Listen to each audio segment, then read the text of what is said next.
what's going on? It's Dallas. Welcome to the very first episode of Consonant Coffee. I have my girl with me, Taylar of TLTV, and I'm so happy to have you as my first guest. Thank you for inviting me. This coffee place is super cute. So cute. The drink is really good. What did we get?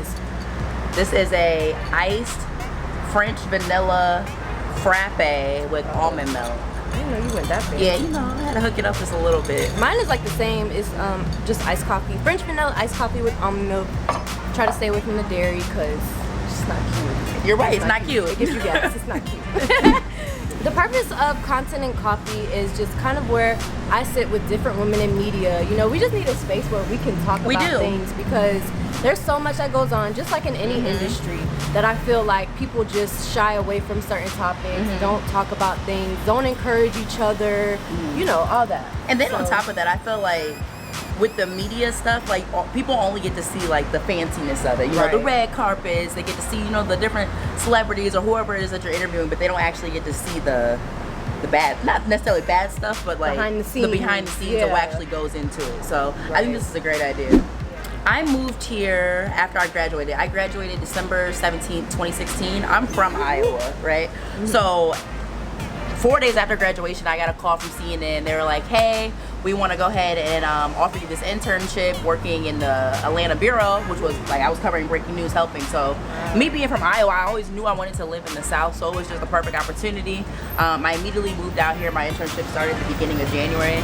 So I was interning with CNN for like 6 months, you know, helping covering breaking news, helping being on set, maybe on the set of HLN a little bit, just really being, you know, help to everybody else. So it was nice, you know. When I first moved out here, I was like, oh, I found my career, you know, I'm about to work for CNN, this is it, that's all, you know. It happened so fast for me, thank God. But they didn't hire me after my internship, you know. So after the 6 months of me being there, I had to figure it out, you know. I feel like what a lot of people don't understand about the media is that most of us all have actual jobs, you know, like 9 to 5s, you know. And for the ones that don't have it, that's a blessing, but I'm sure there were steps they had to take in order to get there.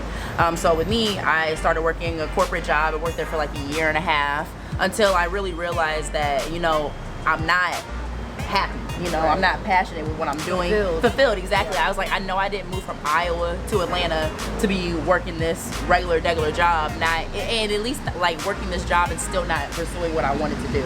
So maybe a year and a half later, I started TLTV, Taylar Leigh TV. In the beginning, I took so many L's, you know, silent L's too, you know. It looked nice, but there were times where I was scheduling interviews with people didn't follow through with me, they didn't take my work seriously. There were times where just like minor mistakes, you know, camera equipment not working right or being nervous, being scared. I think my first interview was when I helped try to cover the Stacey Abrams campaign. I didn't get to interview Stacey Abrams, but just being in that space, I just remember how I felt. I was scared to walk up to people, and when you reminisce about where you were then and where you are now, it's like, it's crazy how much can happen a year or two. But fast forward till today, I started getting into red carpet, you know. I remember I went to this blogging beauty event, and that's where I met Chelsea at. That's where I met Chelsea, I went to a blogging beauty event. Chelsea. That's my girl, chatting with Chelsea. But I remember going to the blogging beauty event, and I was in a space full of women, black women that were doing the same exact thing that I've been wanting to do. So I felt like being there pushed me to want to go further and pushed me to want to challenge myself. So my first big interview, I remember it was Super Bowl weekend. I interviewed DJ Envy, and from there, honestly, everything had really took off for me, because from DJ Envy, it was like Gabrielle Union. From Gabrielle Union, you know, it was like Deborah Lee. From Deborah Lee, you know, and it just kept going on and on and on. And I feel like once you put yourself out there, you know, and you're vulnerable and you just go for it, everything else will fall into place. And that's what it was for me. It wasn't no, you know, I didn't have any handouts with this, you know. I didn't have any help. I just believed in myself when, not to say nobody else believed in me, because I always had a great support system, but the key is to believe in yourself and to go for it. And if your gut is telling you to do something, do it. And that's my story. You know, I'm still learning every day. I'm still, you know, trying to do more and more stuff. I just hope that 5 years from now or whatever, we can look back at this and be like, dang, look where we're at, you know? Absolutely. Absolutely. Just kind of expand on being vulnerable. So let me give you an example. When I was working my corporate job,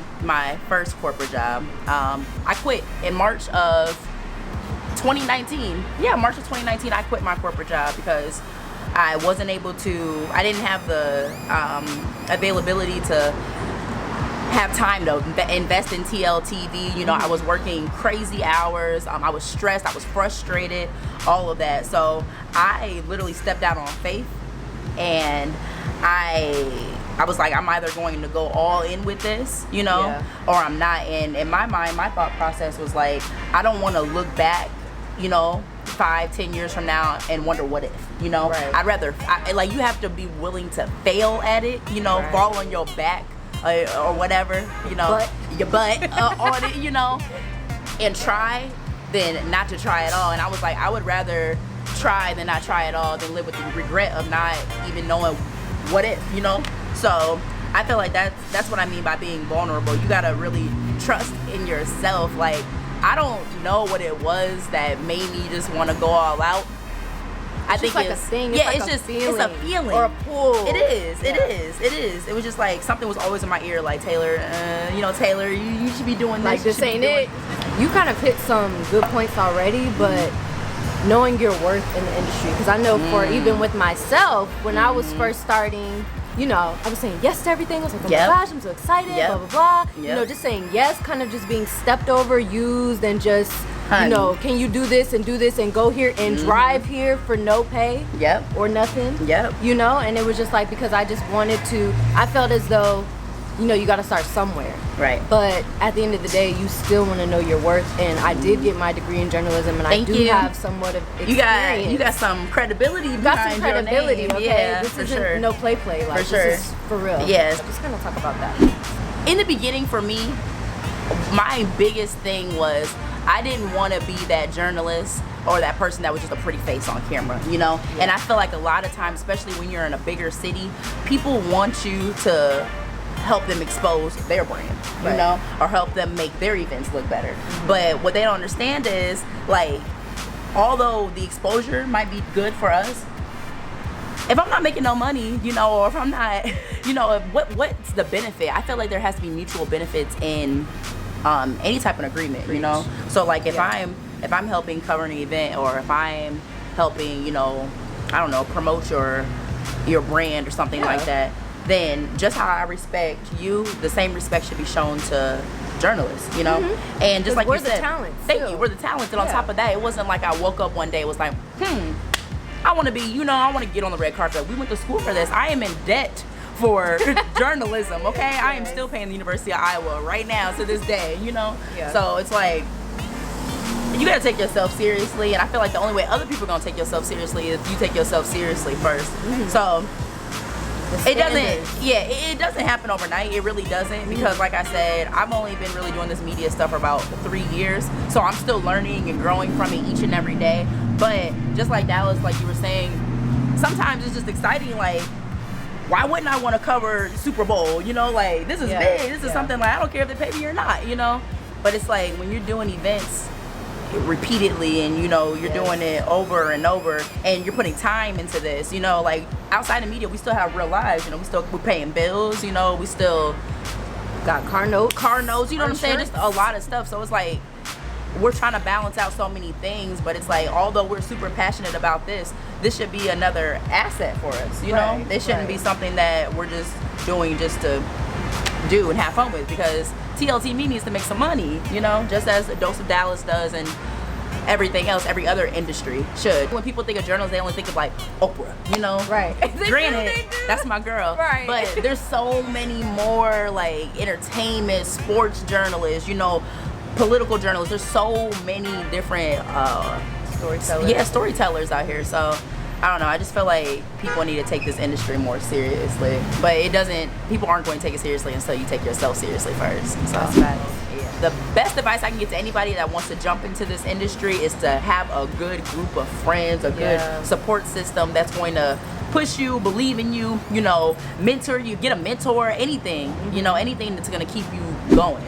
Going back to just starting and just putting yourself out there, I noticed that once I actually started putting content out and started showing, you know, what I was capable of, that's when people were like, oh my gosh, look at you. And at that time, I was still kind of doubting myself. Like, what if this is stupid? What if people are like, what are you doing? Like, I don't even want to upload this. It looks silly. Right. People don't understand what I'm doing. Exactly. Any of that, And that's why once I did put it out there and I did get the positive support back, that's what that fueled me. It fuels that fire.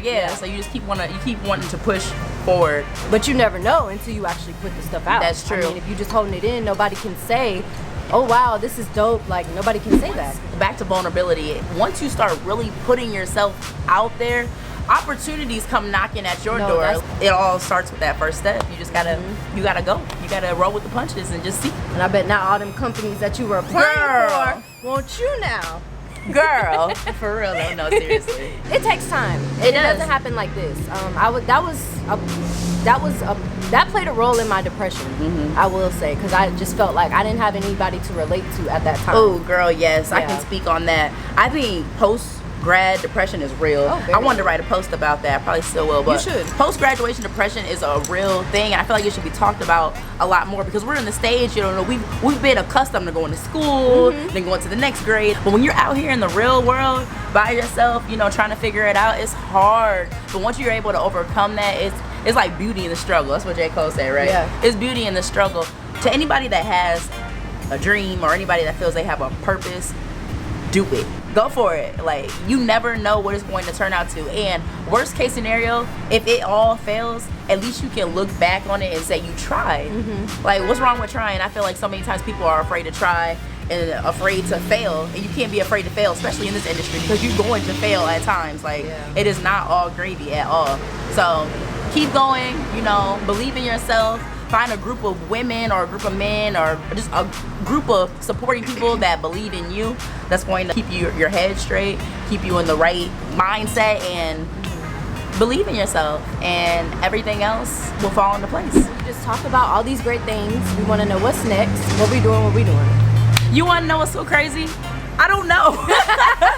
I don't know what's next. That's real. And that's real. Like, I really don't know. That's the beauty of it. That's the beauty of it. So whatever happens, like, just stay, you know, stay connected. You can follow me on Instagram at Taylar Leigh TV, TaylarLeigh TV. Taylar Leigh TV for everything. Twitter, Instagram, YouTube. I keep it real simple. That is gonna be all for this little episode. We kind of talked a lot, but we did. Yeah, we'll try to squeeze it in a decent amount of time. Thank y'all so much for tuning in to Consonant Coffee. Yes. Thank you, Media Girls Network, for giving me this platform space to share with all the media girls and just anyone, because this could really be for anyone. Really. Let me know if you want us or me to touch on anything with the next guest. And that's a wrap. Thanks, guys. Bye. Everybody's journey is different. I know, right? Dang. You know, we in it. We here. We here. Definitely write down your goals, because I had this written down. We have a group chat. Wow. And so this was one of my goals for the month. And you did remember? that? I do remember. No, dead serious. I'm not gonna lie, I kind of failed on a couple of my September goals. I was supposed to work out. I did not work out. This is good. What, this? Yes. It's very good. It is. Mine almost gone, but